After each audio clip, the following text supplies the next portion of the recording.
That's right. Water. Water. It's a powerful substance. Are you drinking enough water?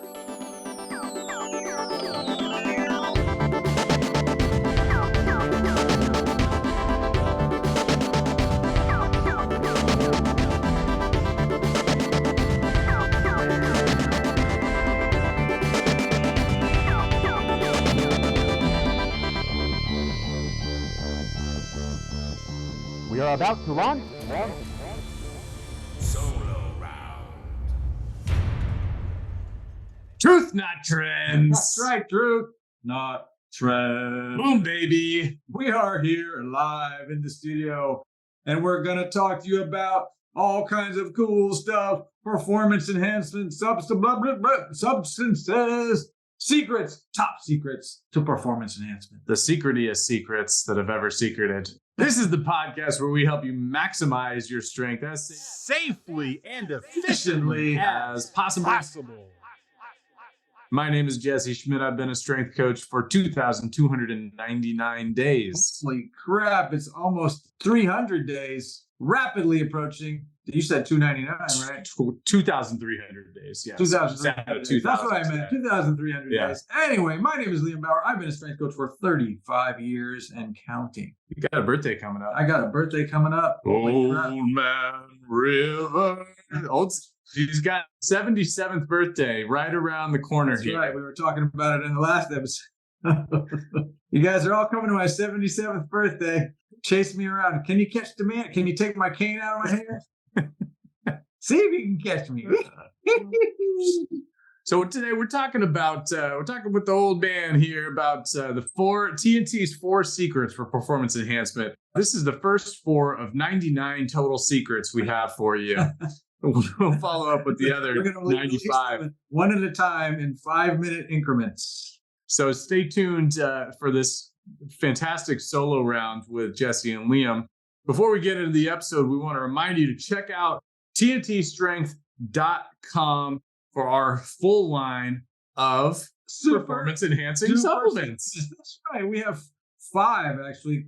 Count them. 1, 2, 3, 4, 5 amazing supplements available. 1, 2, 3, 4, 5. That's right. And they are creatine monohydrate, fish oil, which we are big fans of, probiotics for that gut biome health, and of course some K2D3. That's 4. Do we have 5? Whey protein. Chocolate style. Chocolatey good. Whey protein for that muscle boosting magnificence. People, we recommend a high protein, whole food diet. But if you got some gaps in your nutrition, these supplements are great things to check out. So go to TNTstrength.com and give them a peek. We offer free shipping anywhere in the continental U.S. Eat your heart out. After you visit TNTstrength.com, come right back here and enjoy part 1 of TNT Strength's 4 secrets to performance enhancement. 1, 2, 3, 4. Bingo. What's up, people? What's going on? We're here at TNT HQ. TNT Strength. Jesse Schmidt, Liam Bauer. What are we talking about today? The 4 secrets, not the 4, just 4 of the many secrets of performance enhancement. Are they secrets? The 4. How about the 4 horsemen of performance enhancement? Performance enhancement. No, we're not talking about that. We're talking about in the gym, in life, in health, how to get your body to do what you want it to do. How to achieve health, wealth, and happiness. Oh, there we go. We're talking about positive thinking, man. We're all over the place today. All right. We want to talk today about some things that can help improve your time in the gym, your time out of the gym, your time in between gym sessions. Your time on this planet, in this spiritual realm. This big blue marble that we call planet Earth. Welcome. Earth, the final frontier. All right. What the fuck are we talking about today? What's number 1 on the list? We have a few things that we recommend highly to help you get the most out of your time in the gym. And one thing that we want to talk about is where should we start? Should we start here? Sure. How about caffeine? Caffeine is probably it is a very common substance in nature. It comes in probably, I think, at least 60 plants at last count. 60? Yeah, produce some form of caffeine naturally. There's other things, right? Caffeine is basically a central nervous system stimulant. CNS, as we like to say. Yum. And it's obviously in many, many, many products these days out there, both gym related and not. One of the most widely acceptable sort of drugs, if you will, in the world. It's not illegal at this point, or at least for most people. It actually can be considered a performance enhancing substance, and if you have too much in your system, it could be illegal in things like the Olympics and certain athletic arenas. But hey, we're not in the Olympics. We can take as much caffeine as we want when we're going to the gym. And we do 10 cups a day. So if you don't know it already, most of these pre-workouts and, things like that, hyphy mud, we'll talk about that later.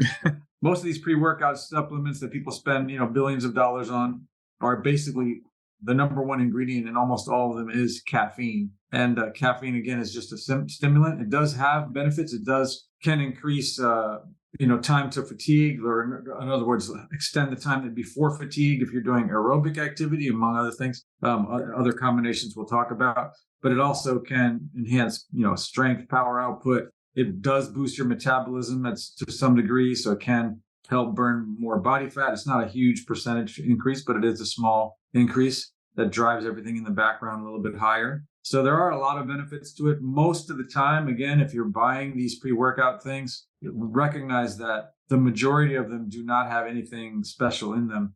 Even when they have all these other supplements or substances that they might mention, often they use the term, you might look at the label and you'll see the term proprietary blend, right? Which is just a fancy way of saying, we don't have to tell you what's in there. And what that usually means is that they're doing what's known in the supplement industry, something as pixie dusting, which means that they're literally sprinkling in the least amount required to say that this stuff is in there, but it is by no means like a therapeutic dose. So they might put in something that there is actual legitimate research on, but they'll put such a small amount that it won't have the impact that's required because they're not giving you what would be called like the clinical dosage or therapeutic dosage. They're just sprinkling a tiny bit in to say it's in there. And the number one ingredient that usually is having an impact on us is the caffeine itself. That was a long ramble about pre-workout stuff, but just so you know, you're spending a lot of money just to get some caffeine, and 99% of the time, the rest of the stuff is having very little to no benefit. Yeah. So you could pay, $100 for a tub of fancy, colorful GNC pre-workout crap. Or you could just have a cup of instant coffee that costs about 50 cents and get the same benefits, because at the end of the day, it's really just the caffeine that you're after. Yeah, you can also buy caffeine, obviously, in tablet form or capsule form. You can literally just buy straight up caffeine. Powder form, you can snort it. And don't do that. I wouldn't recommend that. But you can buy it in tablets or capsules. I mean, there's a product that's people may or may not recognize the name, that's been around forever, called No-Dose, which is basically literally just caffeine pills. We'll get more into creating your own sort of little mixtures, but you can buy caffeine in a tablet form. Maybe you're not a coffee drinker, or maybe you don't care. You can just literally take it in a capsule, and then you can create your own dose, right? Most of these energy drinks, if you read the label, the dosage of caffeine could be anywhere from equivalent to about a cup of coffee. Like a Red Bull has maybe like 80 milligrams of caffeine, up to something like Bang or some of those Red Lines. They're over 300, some of them. It's a lot of caffeine. I don't really feel comfortable when I have that much caffeine. I know you take a couple hundred milligrams a day, but for me, a normal cup of coffee is plenty of caffeine for me. And that's another factor here, is that certain people genetically just don't really react super well with caffeine. So many people do, and they drink coffee every day, maybe multiple cups or even a pot of coffee every day. And you can build up a tolerance to it, just like with many things. But if you experiment, if you don't drink caffeine now and you experiment with it because you want to have better workouts, because you can have better workouts drinking caffeine, just monitor how you're feeling, and if that makes you feel worse, then it's probably not a good choice for you. Yeah, I would. It's pretty rare. Yeah, I would definitely recommend though, like easing into it. If it's something you haven't played with a lot, then you definitely don't want to, if you buy some product or even caffeine pills or whatever, start with a small amount and see how your body responds, like anything, and then ease it up. We have a colleague who takes as much as 1,200 milligrams a day sometimes, which is startlingly high. Yeah, which is a lot. So just to use that Red Bull as a reference. Well, Red Bull, as I said, had about 80 milligrams caffeine. So if you think It's like a cup of coffee. yeah, if you heard of something called Bang, for instance, that's like probably more like 3.5 Red Bulls in one can. So just as a reference point. So again, the dosage can be pretty high. A lot of those pre-workouts, the ones, if they're claiming that they're more powerful or they're stronger than their, than their opposition, it's likely just more caffeine per serving. And another thing you have to be careful with around caffeine is how it impacts your sleep. Absolutely. So, because the half-life of, caffeine, what caffeine does is so when you go, and we're going to talk about it, this ties into another one of our performance enhancing tools here, secrets. What caffeine does is it blocks the adenosine receptors in your brain. Adenosine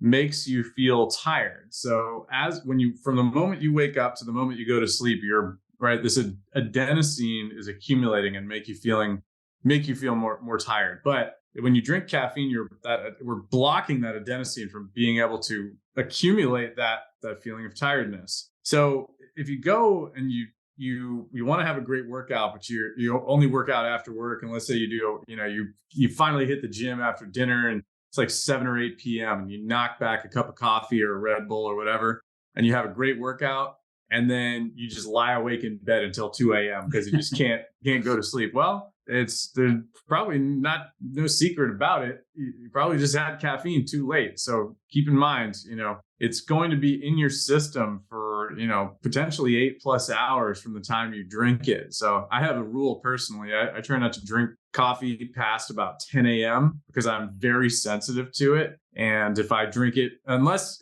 certain circumstances where I'm just exhausted in the afternoon and I've got to, get a kick to stay awake, which is rarely. Right. Yeah, I don't drink it past 10 a.m. because I won't sleep at night. So one of the things, the mechanisms of, is it releases, the catecholamines, adrenaline, noradrenaline, and dopamine. And, it can have an effect on the release, the free fatty acid mobilization. So you're using that as a fuel, which is part of the reason that it helps with your, burning things. It has the impact on dopamine also can increase feelings of pleasure and well-being for some people. And, again, the more free fatty acids means, you're using up those fuels when you're working with it. But as Jesse was saying, like when I take caffeine, which I do use more than many, I would imagine, but I consider the half-life in my body from just based on experience to be about 10 hours. So if I take it, I expect it to have a lingering impact for about 10 hours, not maybe a feelable, but like impacting my sleep. So definitely if I take it later in the day, like if I took it at 8 o'clock at night, I would expect it to be keeping me awake. That's an all-nighter type of situation. Exactly.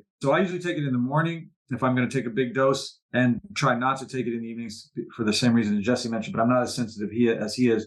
But definitely it will, although I won't feel it on the surface, that's sort of amped up, I'll just have that sense of like you're just lying there and you just don't go to sleep. Yeah, and it's tricky. I don't know if I have research to back this up, but I think that you probably want to ingest that caffeine depending on how you're ingesting it, probably 30 to 60 minutes before your workout. Yeah, right? I would say a little bit ahead of time. So you're not going to do it like, don't take it right when you get to the gym and like you take a scoop, swallow it, and then start benching, right? It's not really probably going to have a chance to get into your system. I would say, 20, 30 minutes at least to give it a chance to kind of take effect. So it is called pre-workout for a reason. Just make sure before you start that bench press that your skin is tingling and you're shaking uncontrollably, and then it's really taking root. Yeah, if you're getting the skin tingle, that usually is from niacin, which is a B vitamin. It's funny, certain ones will pack that in there too, because people because it's an actual sensation, and they'll feel like, oh, it's working, right? But that has nothing to do with the stimulant side of things. But it is some people like that feeling, some people don't. I don't really like the skin crawly niacin flush myself. I hate it. Yeah, it makes me feel like I have fleas. Yeah. So I don't play with that stuff. I try to get mine. I actually take it in direct in capsule form sometimes if I really want to use it. Or again, I'm not a coffee drinker, and because of other things we'll talk about later, I'm used to combining it with other substances for different desired effects. So just continue on that, I guess, since we're talking about is a thing that was really popular, especially back in the 90s and early 2000s, was called the ECA stack. ECA is ephedra, caffeine, and aspirin. And back in the old days when we first started figuring out about this stuff, it wasn't a product you could buy over the counter. So we buy each thing separately. We buy ephedra, you could get it separately. We buy caffeine in pill form. and obviously we can get aspirins. And when you combine them in a specific dosage, it enhances. There's a synergistic effect. So you get the same kind of upkick in the energy production from the caffeine. There's also an appetite suppressant with which the ephedrine does.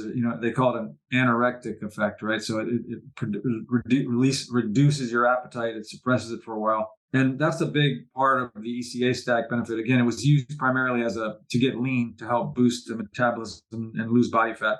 But part of it is it just makes you less hungry, right? So you can go longer between meals or not feel like you're missing out. Probably they estimate 75% of the efficacy can be attributed to that decreased appetite. And then, 25% is probably the thermogenic effect of just, the increased metabolism and burning stuff. But it's something that I have a lot of experience with. We used it back in the early bodybuilding days, again, back in the 90s, and we would make our own batches of it and take it. And it was extremely powerful. And when I was, doing cutting phases, I would sometimes take it 2 or 3 times a day, which was crazy. And, your brain would feel like it's on rocket fuel. Jesse and I were talking about some other stuff, other over-the-counter, or prescription things, right? Like Adderall, which is something I've never personally experienced, but that's a prescription drug. But basically, same kind of thing. You get very focused. I was studying at the time for becoming a scuba diver, and had to study a bunch of material to get my scuba diving teaching degree. And I was on this stuff anyway because I was doing a cutting phase for a physique competition thing. Yeah, man, I hadn't discovered this stuff when I was in college. I wish I had, because it would have helped me. It would have helped me hit the books. Not sleep for a week. Exactly. Yeah, pulling all-nighters is not my thing. But anyway, that's something you can experiment with. It actually became a product that was available over the counter for a while. And then they sort of attributed a bunch of people dying, which is another one of those things that kind of is not really true, in my opinion. And it was ironic because they pulled ephedra off the market in any kind of diet or fat loss product or pre-workout. They basically completely pulled it and acted like, oh, this is no longer available. But the reality was it was still available in hundreds of other products like cold medicines and things like that. And it's in hundreds of products already, ephedra and Sudafed, right? Different things. They're all out there. But anyway, it can be really powerful. You can still get that stuff. It's worth experimenting if you're someone who tolerates that CNS and is interested in getting cut up. There's other things that are not on the legal spectrum. We can maybe talk about at the end for those who like to really explore, like clenbuterol, which is another drug. These are all beta. They call it beta androgenetic agonist. Basically, it's filling up receptors and shutting down things to help have these drugs have the desired effect. Anyway, caffeine, good, bad? What do you think? You just try it out, see what works. Kick the tires. I try to have a cup of coffee before every workout. That's just me. You see what works for you. Hey, what are those guys doing here? Whenever I feel like I'm stalling out on my bench press, I know I need a new strength curve. Whether you're stalling out on the road or stalling out in the gym, you need something with great engineering. That's right. And so look for the pendulum. Pendulum. Not just your average strength machines. No, they have smooth strength curves, amazing rigidity. And did we mention the engineering's fantastic? That's right. Not to mention, they come in cool colors. Like red. And silver. Well, that was kind of weird. What was that all about? Back to the interview. Let's get on to the next one. What's the next one? What's a good thing that can enhance? Believe it or not, it's water. That's right. Water. It's a powerful substance. Are you drinking enough water? Do you get headaches every day? Are you popping pain pills? Are you taking aspirins and other things because you have a headache? Chances are you're dehydrated. The number one way to find out is drink more water. A lot of times when people come and tell me, oh my God, I got a headache today, the first thing I do is, are you drinking enough water? And usually if you tell them start sipping right now, within 15 or 20 minutes, their headache is gone. You don't need to take pills. Water is, has a lots of benefits. Obviously, a huge percentage of the body is made out of water. Your muscles has got a lot of water. We want our fluid balance to be in the right place. I usually recommend that people start with about 50% of their body weight in ounces a day is a good place to try to hit water right. We've heard all those things like 8-ounce glasses, right? There's a lot of recommendations. Some people will tell you that those recommendations don't hold any water.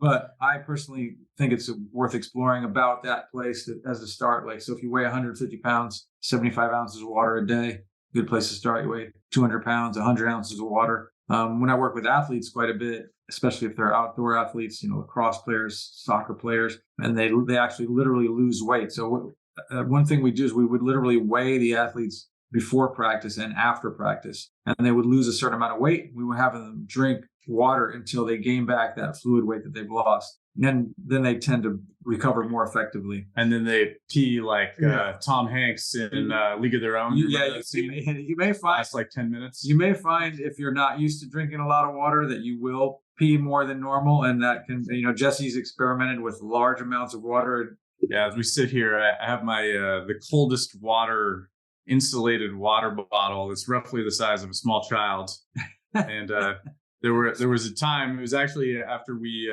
read a couple of Dr. Ellington Darden's books and interviewed him. He had recommended, while people are going through his 30-10-30 training, to drink a gallon of water a day, which is a lot of water, and so of ice water. Yeah, he's been recommending that for quite a long time, actually. So I was doing that.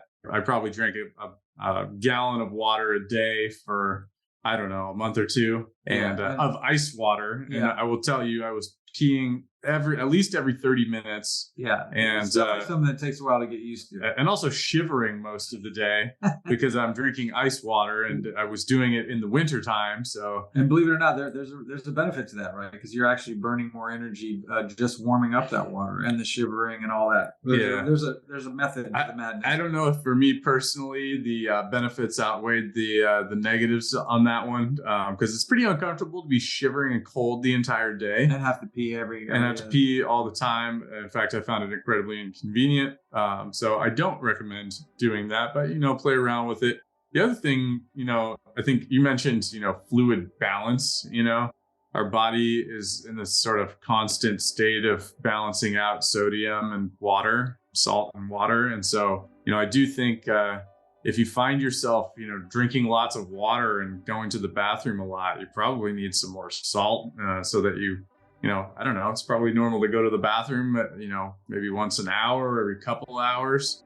And if you're going less than that, maybe you should drink more water. If you're going more than that, look at your salt, look at your, so look at these things. You can explore where you're getting your water from too. Like if you're buying bottled water, it could be worth getting like water that has electrolytes in it. There's a lot of them out there these days. Smart water's been around for a long time. Yeah. Versus like, super like ionized water or some of this water. Basically, everything's been completely like distilled water, right? Nothing is in there. And then you're actually could be sucking some of that stuff out of your body. Another thing you might want to think about is the timing of your drinking, and this also plays into one of our other secrets of performance enhancement, because I think it's a good idea to drink water immediately upon waking up. And we just talked about coffee, right? Caffeine is a diuretic, so if you're drinking lots of coffee, you might be going to the bathroom a lot. You might need to drink more water as a result of that. Yeah, and they also some people say that the caffeine will actually also pull some of those minerals or leaches electrolytes out of your body. So you may need to add more back in